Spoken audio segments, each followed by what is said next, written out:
I'm a clinical oncologist. I spend about half of my time in doing prostate cancer research. The other half of my time I treat patients with prostate cancer, either with advanced radiotherapy or with systemic therapies such as chemotherapy. So I'd like to highlight some recent trial results in prostate cancer that I think will be of interest to clinicians. So one of the big trials from the ESMO meeting was the ARANOTE trial. And this is an important trial in patients with metastatic hormone-sensitive prostate cancer.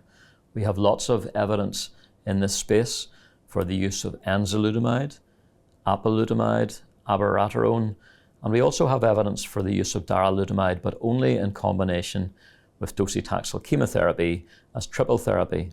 So darolutamide is structurally different to enzalutamide and apalutamide, and preclinical studies and some imaging studies in humans have suggested that darolutamide is less likely to cross the blood-brain barrier than some of the other androgen receptor pathway inhibitors.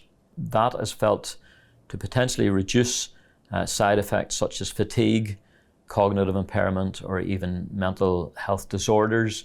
The missing piece in the puzzle was evidence for the use of darolutamide as a doublet with LHRH agonist, and this is the ARANOTE study. 669 patients recruited from around the world, either randomized to hormone therapy alone or hormone therapy plus darolutamide, and the results were very positive. The primary endpoint is radiological progression-free survival. Progression was reduced by 46% in patients that had darolutamide. Overall survival is as yet immature. But for me, this is a practice-changing study. This gives us the option of using darolutamide for patients with metastatic hormone-sensitive prostate cancer without chemotherapy. So PEACE 3 is a European study led by Silke Gillessen.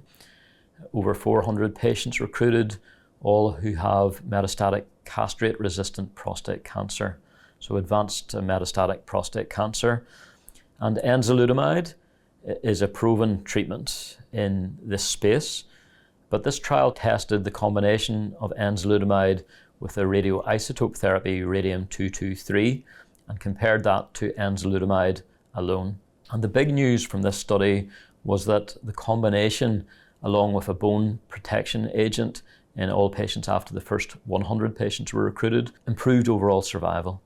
And very significantly, a 31% reduction in death with the combination of radium-223 and enzalutamide with bone protection. So this is a very significant result. In fact, men who had the combination lived for 7 months longer than patients that had enzalutamide alone. And this is one of the first trials that adds something on top of an androgen receptor pathway inhibitor and improves overall survival. So again, for me, this is a practice-changing trial. And for men who haven't been treated with enzalutamide or a similar drug, the combination of radium-223 with this drug becomes very attractive. I wanted to briefly highlight the talazoparib study, TALAPRO-2. This trial compared enzalutamide alone to enzalutamide plus a PARP inhibitor, talazoparib, in all patients with metastatic castrate-resistant prostate cancer. And the press release shows that for the first time, there's an overall survival benefit for the combination of a PARP inhibitor with enzalutamide for all comers. I think that overall survival is the key endpoint for men with advanced prostate cancer. And because our treatments are so good now, it's hard to find a combination that improves overall survival, but this PARP inhibitor trial has done exactly that. So this again becomes a viable treatment option for men with advanced prostate cancer, and this is new, and we look forward to more data in due course.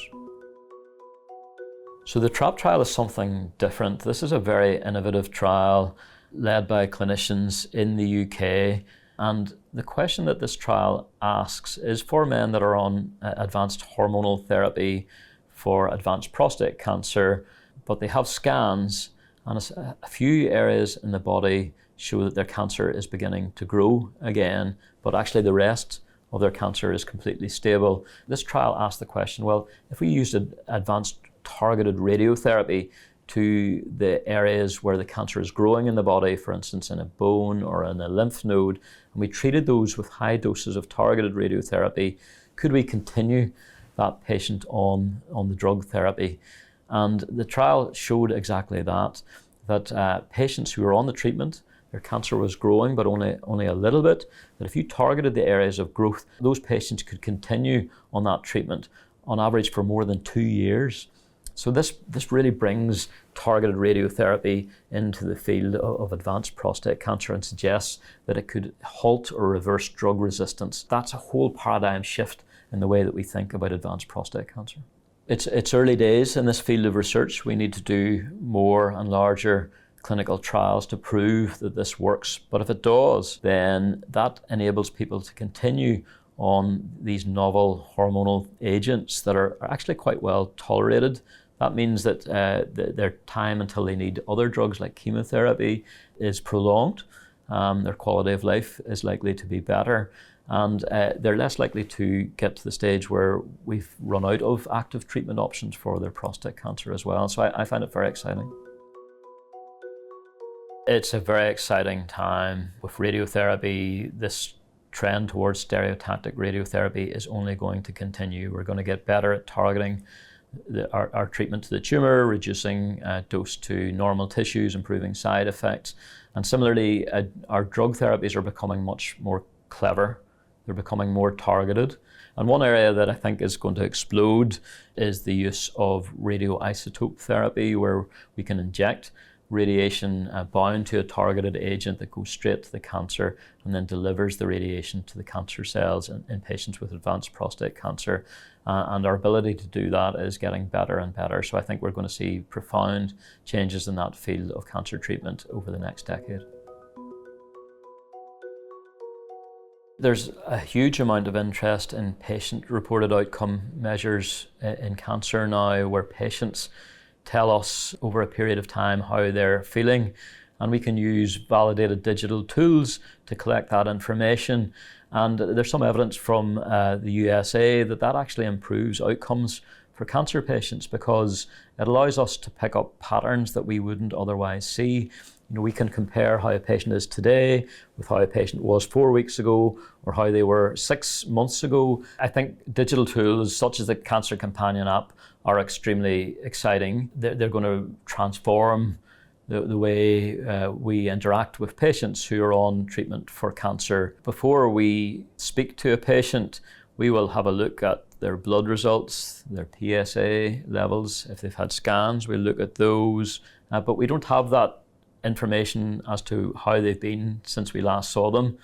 The digital tool fills in that gap. It brings us up to speed with what's been happening, and it allows us to react more quickly to that information so that we could change treatment, we could reduce doses, we could use other preventative treatment, we could do scans or investigations or refer patients earlier. And when we put all that together, these digital tools have the promise to improve outcomes for patients.